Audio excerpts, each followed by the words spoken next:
buli omu wali asabire eggwanga lyattu Uganda. Bbomu Endala ekubiddwa e Nakaseke ku kyalo ekiyitibwa Nvunamwa mu Semuto sub-county mu disitulikiti y'e Nakaseke. So nga ate Omuyimbi atiisiza nti ssaawa yonna ebyama byandivaayo ku taata w'omwana gwe yeetisse mu lubuto. Tukwanirizaako ku Newspack channel mangi ge tukuleetedde olunaku olwaleero, naye tova ku channel eno mukwano nga tosubscribinze mukwano. Weebale kuba nti nno mukwano olaba amawulire gaffe n'owaayo obudde bw'okosa ne datawo, ate era teweerabira okunyiga ka notification bell ako naakadde kakuyambako okuba nti nno bakutegeeza buli lwe tuba tutaddeyo amawulire. Ka tutandikirewo mukwano amawulire go gannaku mu ggwanga lyattu Uganda.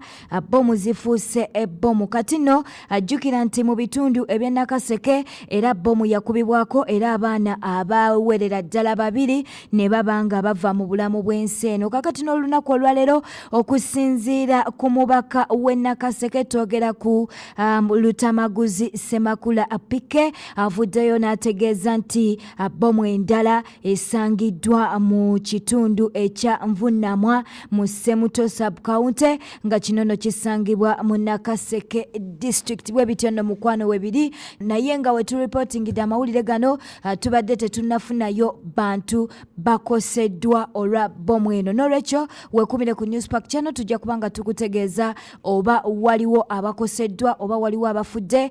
Weekumire kweno yokka, naye mu byonna kye tulina okuba nti no tukola kwe kusabira eggwanga lyattu Uganda. Omuliro gukutte ekizimbe eky'ebyobusuubuzi ng'ekizimbe kino okubaddeko edduuka we batundira obugaali bw'abaana, edduuka we batundira emifaliso, ebyamasannyalaze, engoye n'ebintu ebirala. Ebintu bya bukadde na bukadde bitokomokedde mu Nabbambulono.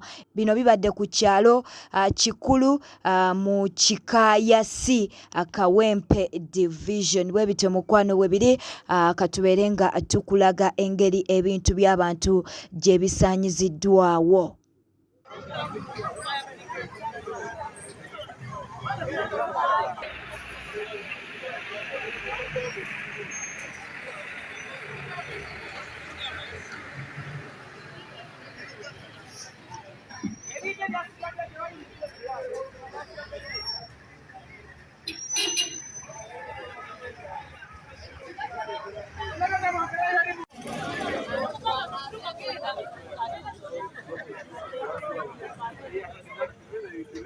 Eyo no katuveeyo mukwano. Maama Kalimunda twogera ku Grace Khan agambye nti tayimu ntono nnyo nga bwe nakugamba nti ono alabika alinda amala okuzaala.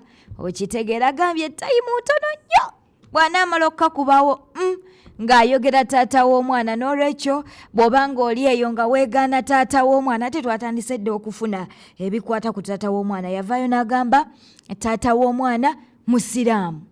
Ekyo kimu. Era we yabadde abuuziddwa ng'ali mu interview emu yagambye nti taata w'omwana muyimbi.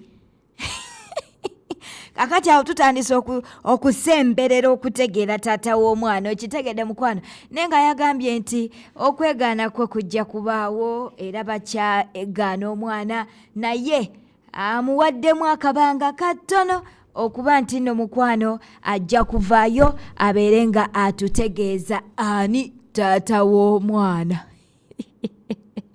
Jukira bamusiba ku Prince Oma. Si byaffe nga Newspack twogedde bwogezi.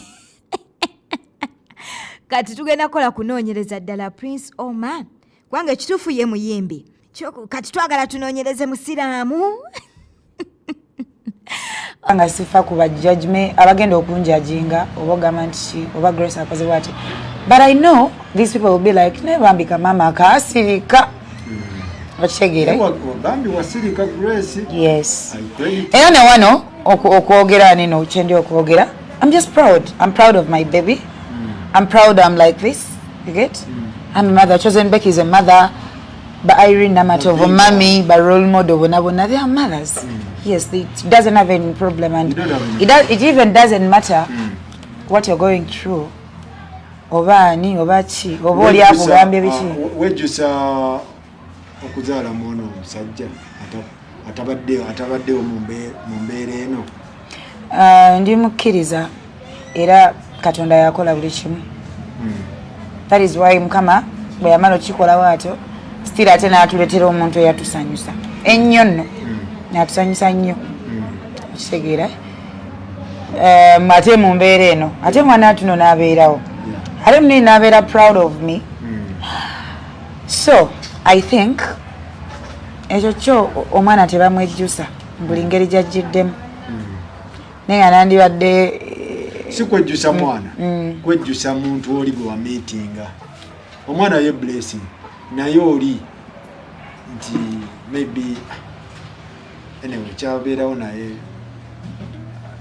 ng'omuntu yenna ng'omuntu ddamu awo n'ogamba ensi eno because osobola okulaba omuntu nga ayawo asaba ttuka n'asaba ttuka nga nebyayogera bennyini nnyini amazima oba agamanyi oba nkyogere bwentyo sawa nnyo lumbaliraaka naye nyinza okyogera bwentyo n'omutunuulira n'ogamba laba nno laba nno nalowooza bonsirika sina kyensobola okyegeera.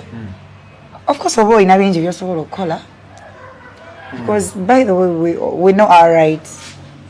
Eno Uganda si ya mugagga, eno Uganda si ya muntu asinga kubeera arrogant.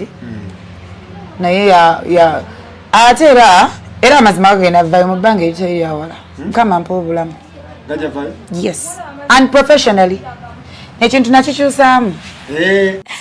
Okay, eyo nno nga tuvuddeyo mukwano. Kooti enkulu e Masaka eragidde ekitongole ky'amakomera mu Uganda mu bwangu okukkiriza ababaka Alan Sewanyana kw'ossa ne Muhammad Segirinya bajjanjabibwe abasawo be beesiimidde. Naye nno munnange bataddewo obukwakkulizo nti abasawo bano balina okuba nga balondoolwa gavumenti. Munnamateeka w'ababaka bano Shamim Malende agambye nti omubaka Segirinya taleeteddwa ku mutimbagano gwa Zoom kwetaba mu lutuula lwa kooti olw'embeera ye obutaba nnungi. Ate nga ne Alan Sewanyana naye wadde nga aleeteddwa ku mutimbagano gwa Zoom naye abadde tali bulungi. Wabula kooti etaddewo ennaku z'omwezi nga 23 omwezi guno abawawaabirwa lwe bagenda okuba nti no batandika okwewozaako.